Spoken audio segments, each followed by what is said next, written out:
good afternoon or good evening, good night, or everything what applies to your time zone. So I'm happy to meet all of you, and especially Jack Dixon, who was invited today to present Antidote. And so thank you so much for being with us today at this CorpusCALL webinar, Jack, and all the people who accepted to join us. Personally, I am a quite enthusiastic Antidote user, so it's really interesting for me to have you with us. And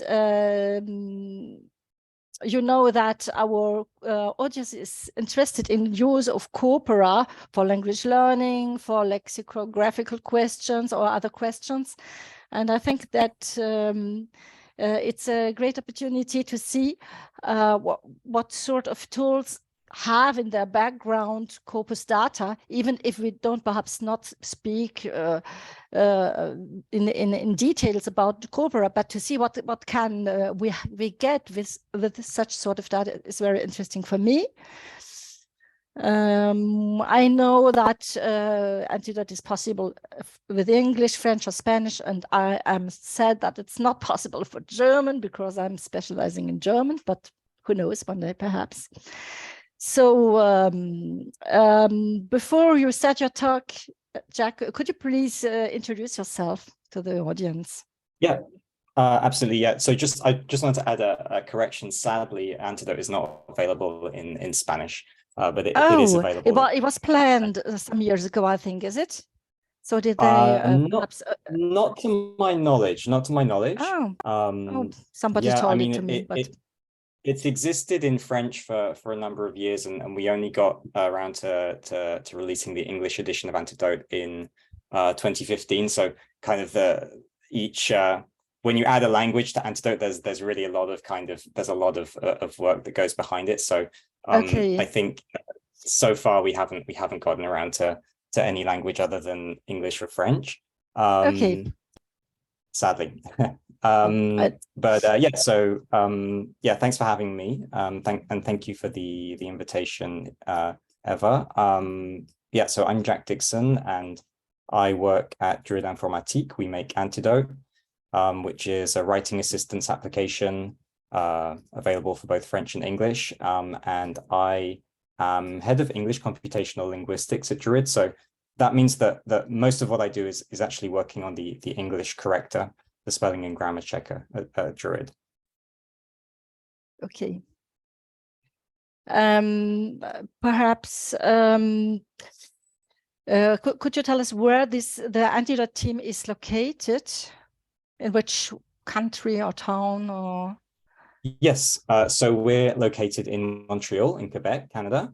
And yes, and all of our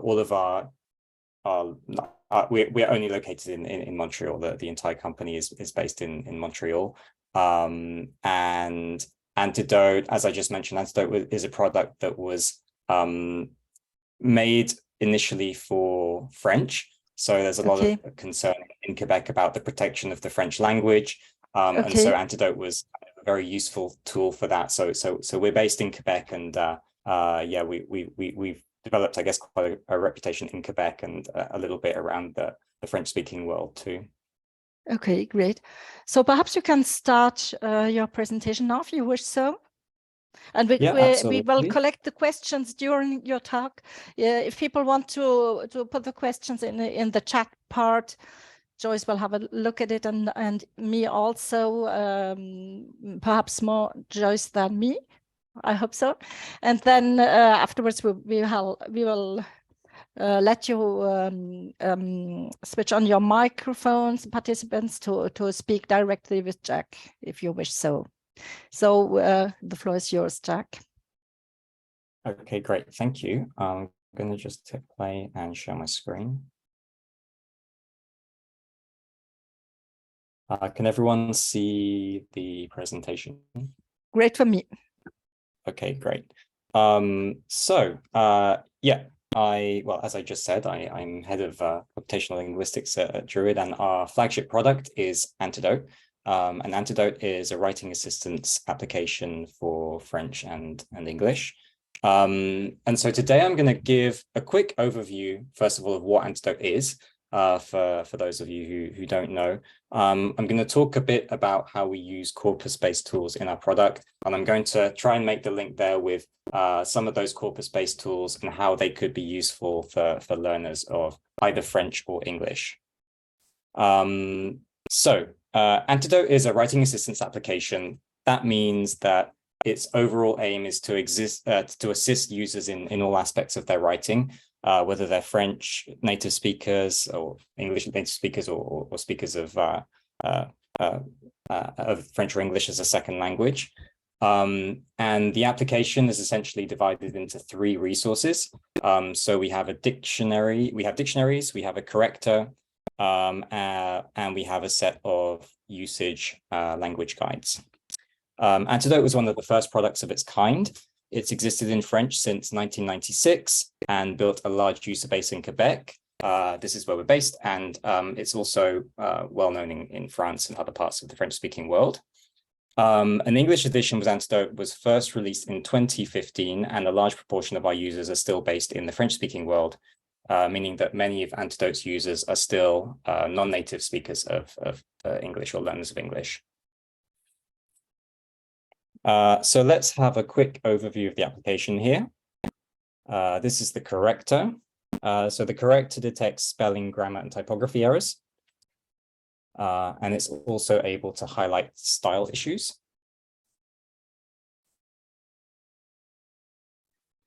And then it also allows writers to examine their texts in greater depth through various filters. So we can highlight words with strong, weak, positive, negative meanings. We can pull up statistics relating to our text, like here, categories. And we can also target words by function, category, and more. So the corrector is quite closely integrated with another one of Antidote's resources, which is the guides. So here, for example, we have a particular correction message.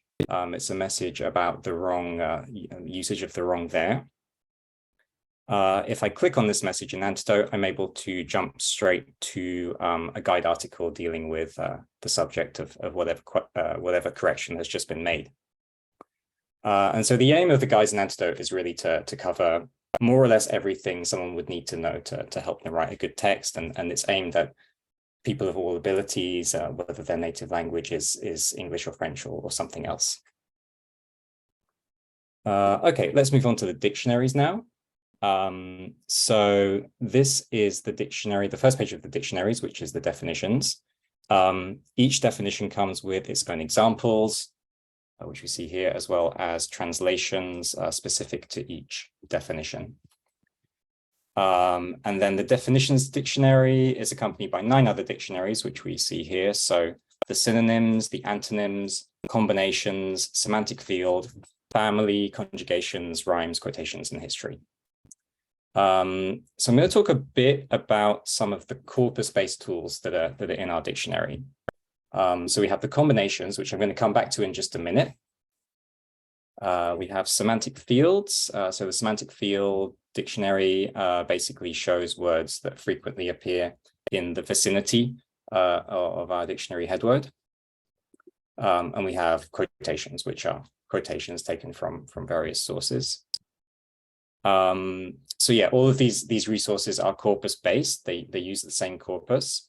And I'm going to talk about that a bit more in the context of the combinations dictionary. So the combinations dictionary is similar to a dictionary of collocations, but it's a bit broader than the standard definition of collocations. So it also includes idioms, like full idioms, as well as freely formed combinations of words, which is why it's called the combinations dictionary.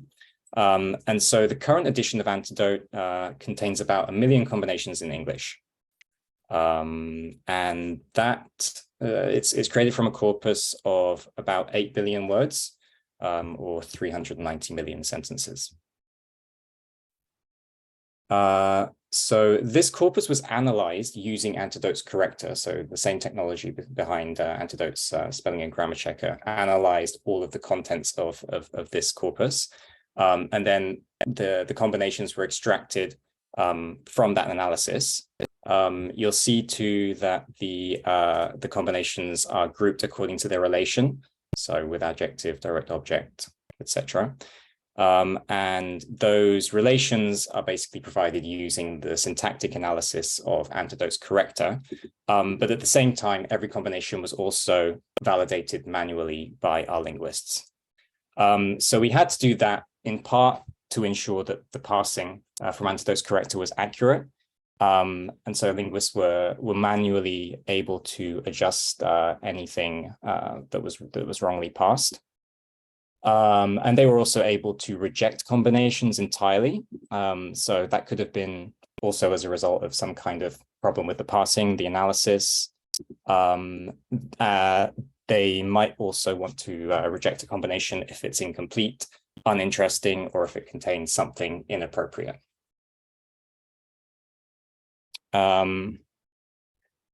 So another thing that our linguists did when manually validating these combinations was to classify them by sense where appropriate.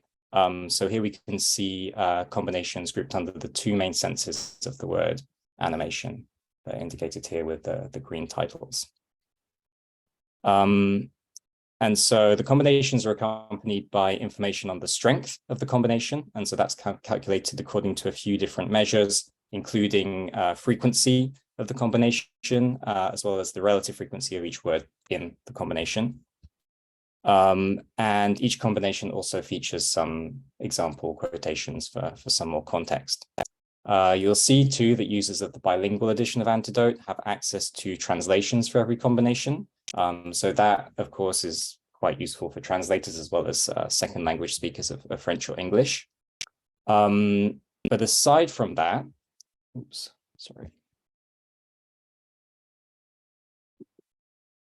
Yeah, aside from the translations, another useful feature of the combinations is that we can use it to find the most idiomatic ways to use a word.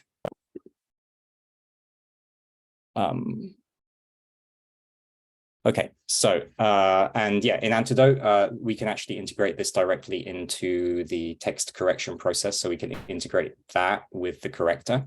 So for example, if I know the English word shadow, and I want to express the action of creating a shadow, I might want to know which verb I should use with shadow to express this. So I could start off by including the word shadow in my text. And from the corrector's window here, I can go and access its combinations directly. And so now that I'm in the combinations, I can find what I'm looking for here under direct object. And so here I can see that cast a shadow is by far the most frequent combination in that category. Once I'm satisfied that cast a shadow is the expression that I want to use, I can select it, I can right-click it, and I can insert it directly into the text. So now cast a shadow has popped up in this text.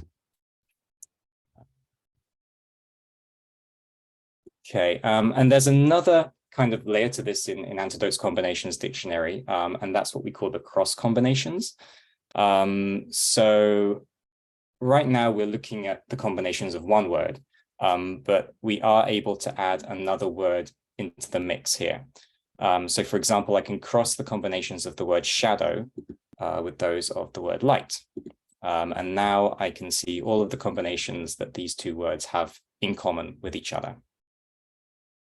So I'm going to give an example of how this might be useful if you're working in your second language. Say, for example, I want to use two nouns together, effort and attention. Now, I might know the words effort and attention already. I might also know which verbs I can use with them idiomatically. So I know that you can make effort and you can pay attention, but I can't pay effort and I can't make attention. So I need to find something else if I want to use these two words together with a single verb. So in this case, I could cross the combinations of effort with the combinations of attention. And if I look here under direct object, I can see all of the verbs that share both of these nouns as direct objects. So this gives me a number of possibilities that I might be able to choose from for expressing the action of applying both effort and attention. So I could talk about focusing my efforts, concentrating my efforts, devoting my efforts, depending on what exactly I'm trying to say.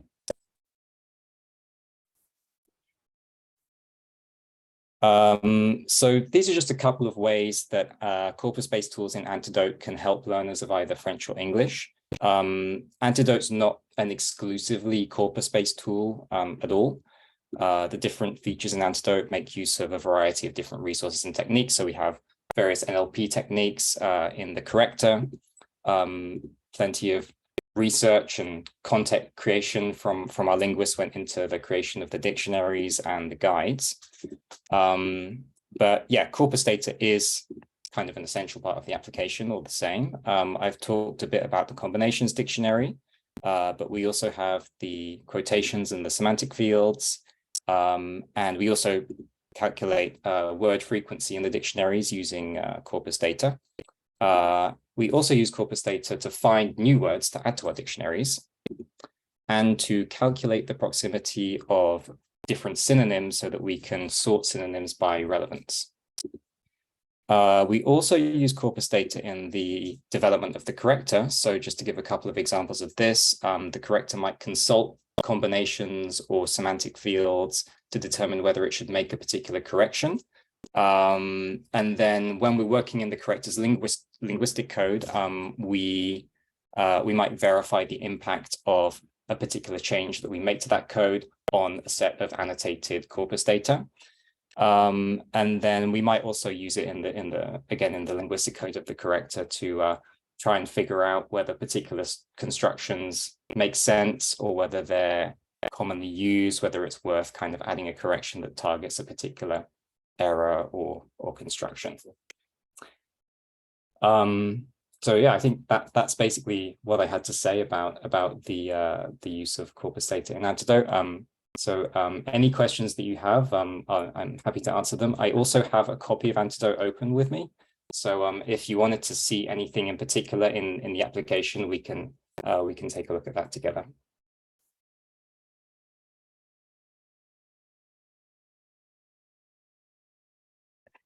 Thank you very much, Jack, for this quite interesting presentation. I don't know if there are questions yet. I don't think so. Joyce, did you see any question coming up from the audience? No, I didn't. So perhaps I can start perhaps with a quite simple basic question. Somebody who has written a text in a Word file or page file, how can he link this to his text or her text to Antidote? So Antidote will integrate with most of the main word processing applications. So if you write your text in Microsoft Word, for example, depending on your platform, whether it's Windows or Mac, you'll be able to find an application or an icon somewhere that will enable you to send the text that you've just written into Antidote's corrector, and then Antidote's corrector will come up, make any corrections, and then any corrections that you apply using Antidote will be sent back into your original document. I can't really demo that right now because I don't think I have my integration set up properly, but that's how you would do it. I could perhaps show it, but I didn't prepare text. Perhaps in some minutes, if there are other questions, I could prepare a text and show you. So it was a fake question because I knew the answer, but I think the audience doesn't perhaps know. And there are also online options. Are there? I think with the Google document or other possibilities. I think so Antidote will integrate with most browsers too. So depending on which online application you're using, you can integrate that with Antidote's corrector too. Right. Just before I continue, I just maybe should note that my colleague Simon Charret is with me here today too, and he's worked a little bit more on the technical side of our corpus data. So if ever there's any technical question that I feel like I can't answer, I may hand the the floor over to Simon just to answer that. Okay, great. So are there any questions coming up now? Yeah, there is a question in the chat, Eva. Perhaps you can you can manage this, because I'm looking for a textbook and we could perhaps display. I can read it. So here's a question from Christy, and she said, you showed an example of a correction with there and they are with an apostrophe. Yeah. So how did you go about identifying errors like this? So for example, a list that was very extensive rather than limited. Yeah. You know, the corrector in Antidote aims to correct as many grammatical errors as possible, and it uses, I guess, a number of different kind of techniques to do that. Some parsing is involved, so we use a parser to kind of like parse all of the text that goes into the corrector, and then we use a number of kind of context-based rules and algorithms to kind of identify places where we might want to apply a particular correction. There are all kinds of sort of like NLP based techniques that kind of go behind making the corrector work the way it does. So that's a very kind of basic answer, but yeah, the corrector does aim to kind of correct most grammatical errors in English. Awesome. Okay, thank you very much. Are there any other questions? One more in the chat. Is it this one, which and how many dictionaries? Is this a new one? Yeah, that's a new one. Yeah. So perhaps I will read it for you, Jack. Which and how many dictionaries have you incorporated into your tool, and what were the criteria of selecting the dictionaries? So in terms of dictionaries, I mean, I'll just open an Antidote window here. So we kind of call all of these different resources dictionaries and Antidotes. So if the question is how many dictionaries are in Antidote, I guess the answer would be 10, because we have definitions, synonyms, antonyms, etc. In terms of the content of the dictionaries themselves, they are made in-house. We have a team of lexicographers in both English and French who are behind all of the definitions and all of the examples in our dictionaries. Thank you very much, Jack. And perhaps I'll have a question which is a bit close to this one. I tried to find out which sort of resources you use to create your corpora. I saw that there was a bit journals or Wikipedia. Are there? Could you inform us on how you get these data, by web crawling or by other means, or on which sort of data? Yeah, so maybe to help illustrate this, I will try and find another word. I just hop to a frequent word here. You'll see here we have a list of sources for all of the content. Yeah. So Project Gutenberg, so free sources and free as a common Creative Commons resources. Yeah. So it's kind of a combination of news sites, journalistic news sites, as well as literary sources. We want to kind of give the contents of the corpus a good balance between the different things that were available to us. And so Project Gutenberg is obviously a great resource to find all of this kind of stuff. And we combine that with news sites, some technical sites too, some technical sources, Wikipedia, I believe too. So all of those went into our corpus in English. In French, actually, there's another element because Druid, the parent company of Antidote, also has a publishing arm. So a lot of French language literature is published by Druid, meaning that Druid is able to also access the contents of all of the books that it is published. So the French combinations actually have that as an additional source for its combinations. So thank you very much.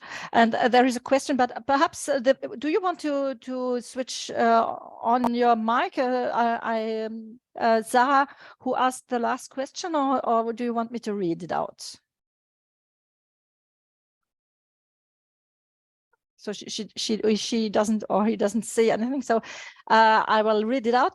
Are all the features available in the free version? There's no free. There is no free version. There is no free version, unfortunately. No. So Antidote's a paid product. There are a couple of ways you can acquire Antidote if you want. So you can buy the application as a standalone purchase, and that would give you access to the application that we're looking at right now, which is the desktop version of Antidote. And there's also a yearly model too, so you can pay a subscription.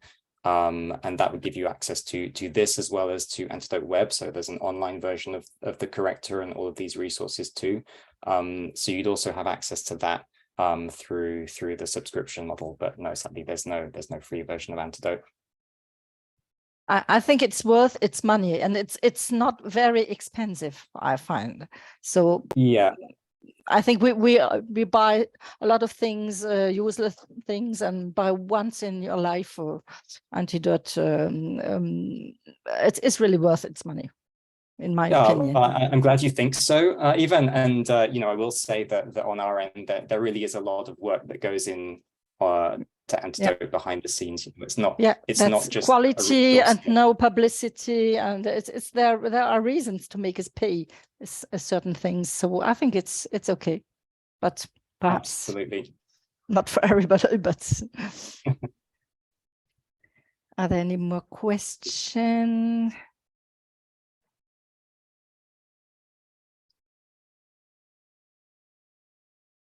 Perhaps I don't know if somebody asked the question, because sometimes I was looking for other things for finding a text to display.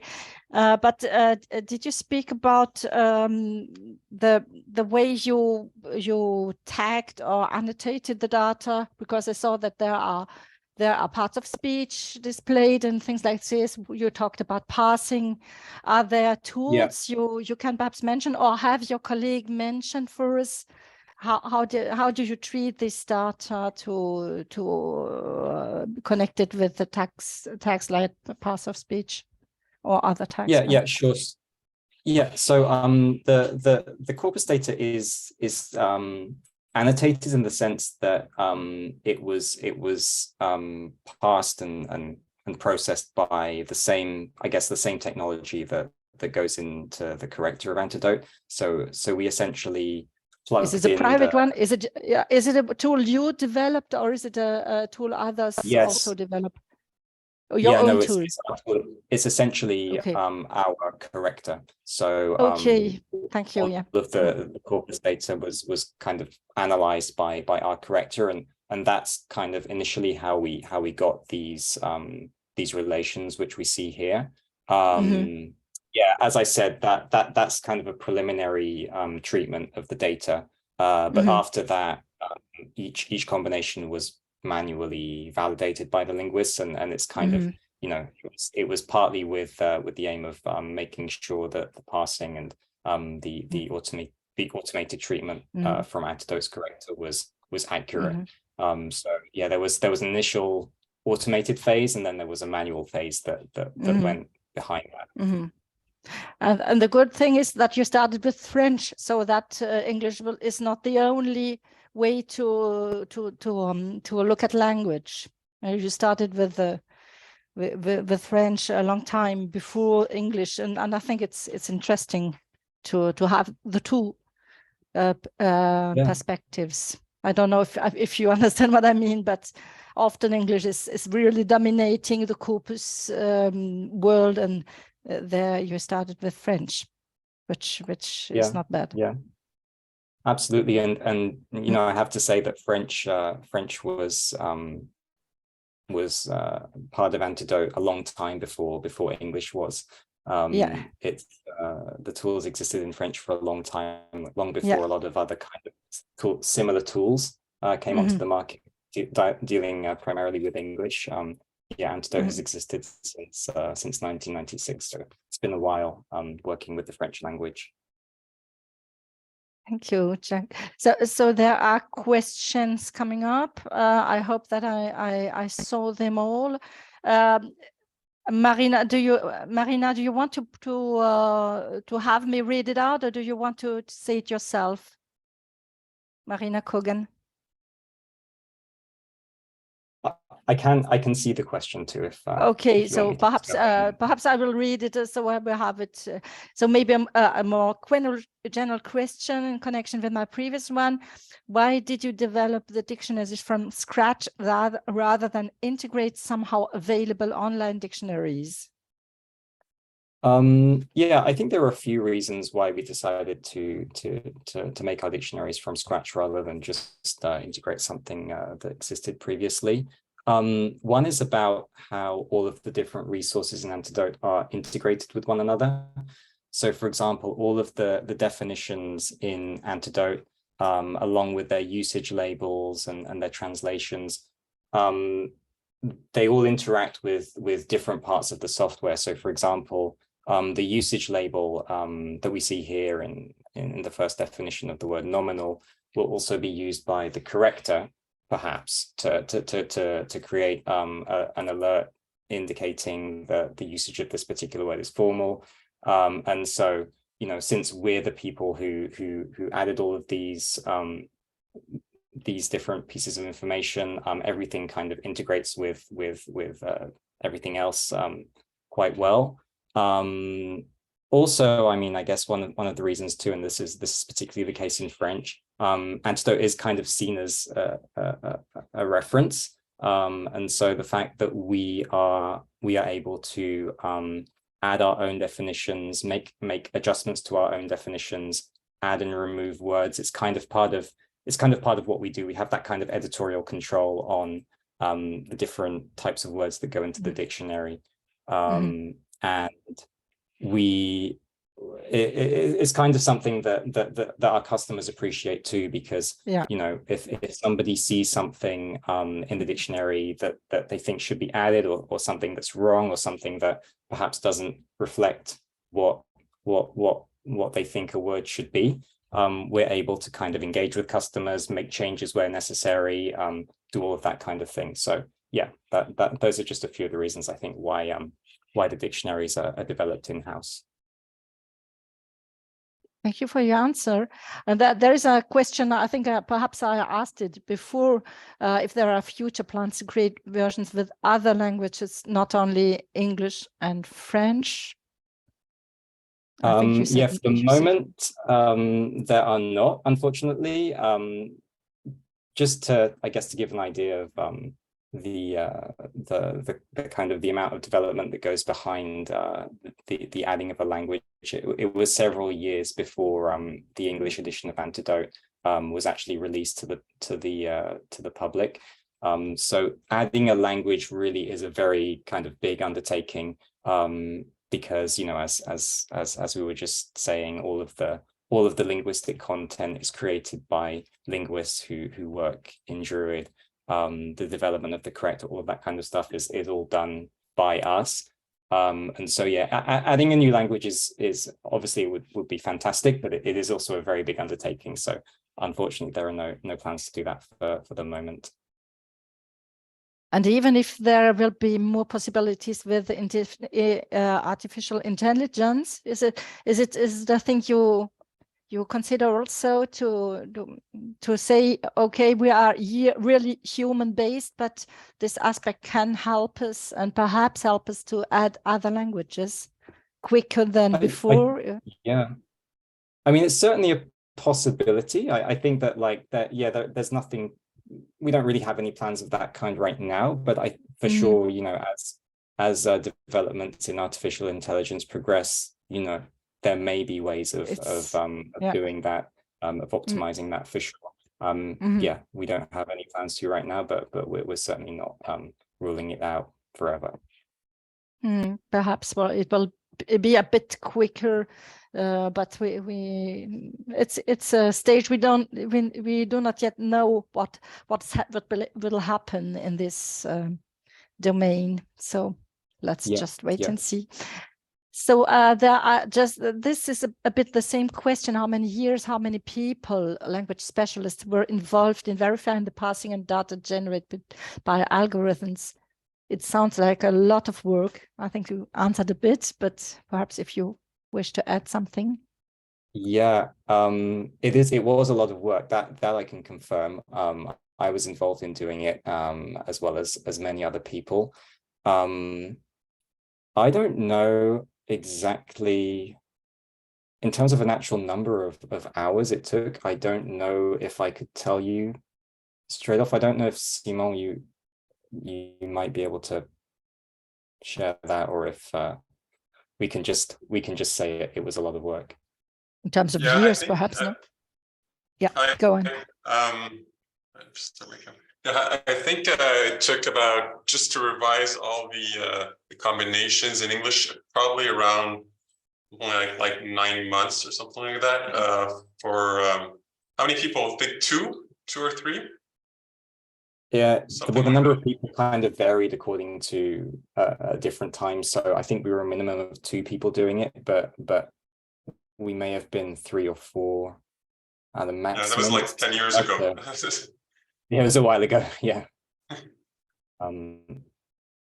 But we do to follow on from that a little bit, we do update the combinations periodically. So with every new edition of Antidote, a new set of combinations are extracted, and then the same parsing and then manual validation process goes on behind those combinations too.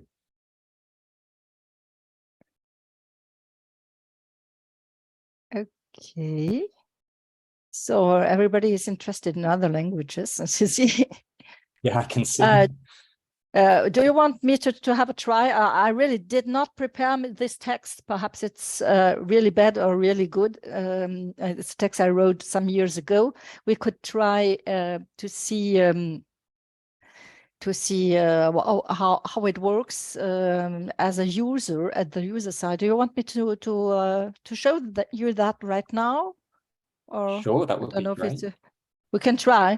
Are there other questions? Perhaps we treat questions first. So if somebody wants to be contact about the certificate, there's other questions. Are all the features available? So we had all these questions yet. Is there anything new? Have you published any research papers relating to Antidote, and can you give links to them? Yes, I think maybe again I might pass it on to Simon. I know the answer is like that there have been we have published things relating to Antidote, but I'm not sure how or if they're accessible. I don't know, Simon, can you yeah, they're accessible. I'll give you the links in the discussion. They're in French though, because both articles were published in a French conference called the TALN tab.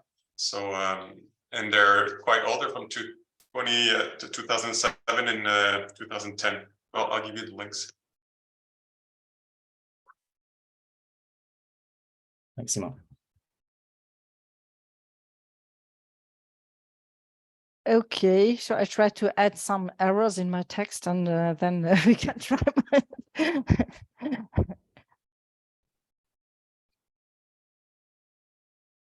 Okay, let's try out my text to wish. So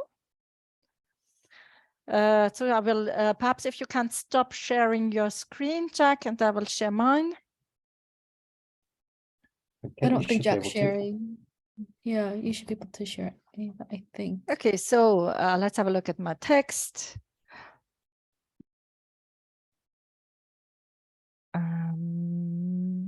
Is this one, I think. Okay, so I will try to have Antidote work. You see, can you see that there is Antidote written as one of the modules of my Word interface? perhaps can see. So I will click on Antidote. And then I have the three options in French: correcteur, dictionnaire, guide, the corrector, dictionaries, and guides. I have the French version, but it's for English also. So I click on the corrector. I hope that it's working when I'm sharing the screen.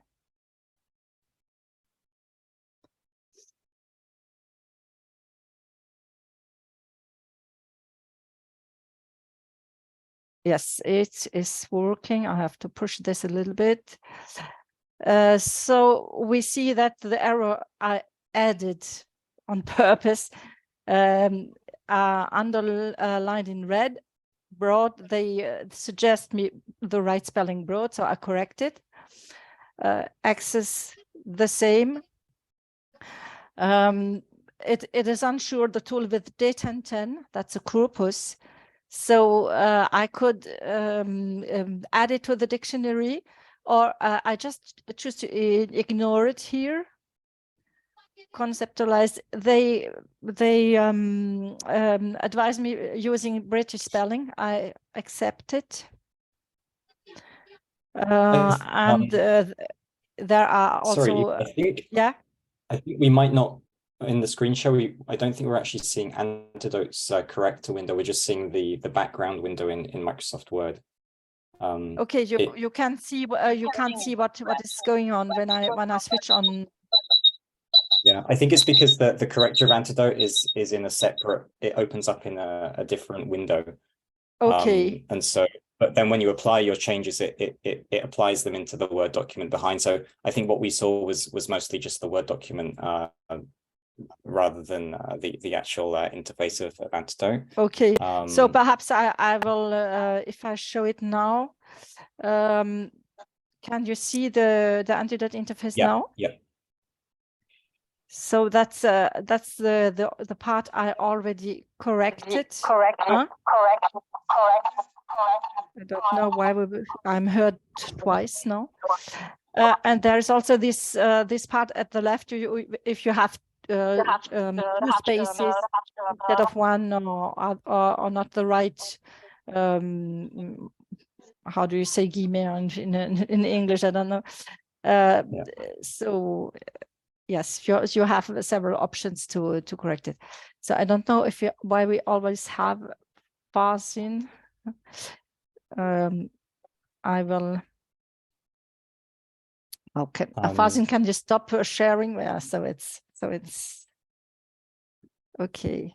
I'm not sure if you could understand how it works, because I thought you could see the process, but perhaps it was not so great an idea. Are there other remarks or questions? Oh, Jack, did you wish to say something? I could just give you a bit of a demo myself, actually, of a text, if you wanted to see a couple of the other ways in which the corrector works. Let me just pull up a text. So this is a demo text. So we use it for demonstration purposes. Let me try and run it. And I'm going to share my whole screen so you can see everything. You can see all the different windows that open.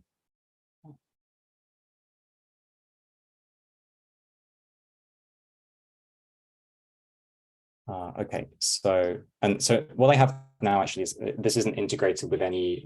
Eva was showing it integrated with Microsoft Word. This is just this text is actually just directly in Antidote.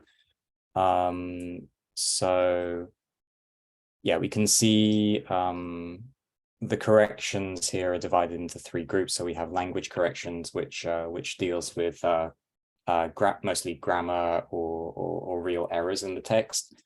Typography, which deals more with things like separators, non-breaking spaces, quotation marks, and things like that.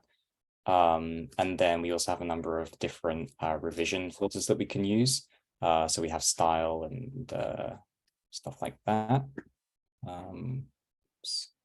Yeah, we have style here. So things like repetitions and all of this kind of stuff we can we can take a kind of a deeper dive into our text if we want. But yeah, so here are some of the examples of the corrections that we can make.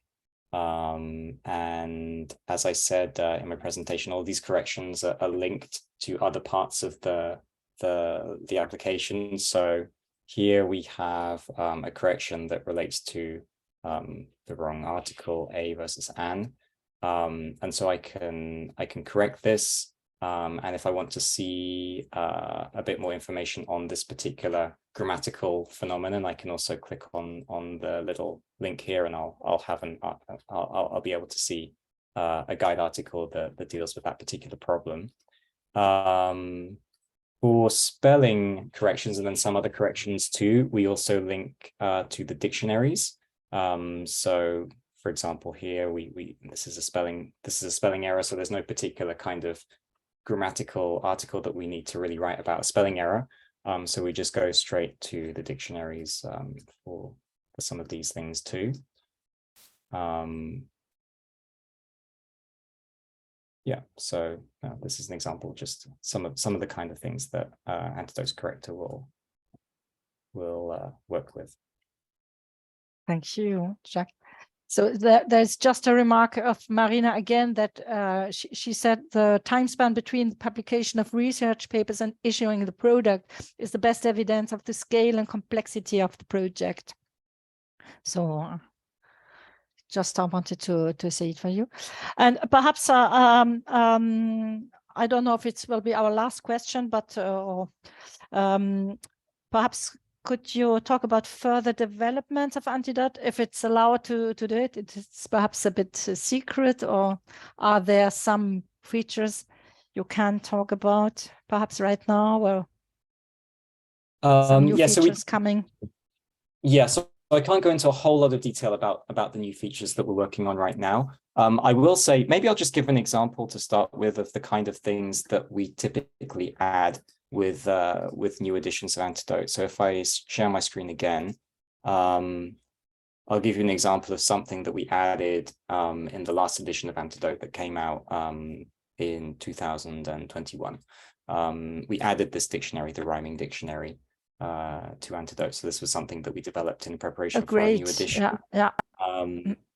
And another thing that was added actually were the audio pronunciations of words. So we can now play words. So that's typically the kind of feature, the level of the kind of feature that we will add with each new edition of the software. So in terms of specifics for the next edition, I can't really give a lot. I will say though that the technology behind the corrector is evolving. We're experimenting with more deep learning based techniques in order to maximize the performance of the corrector. So that's something that we're working on right now.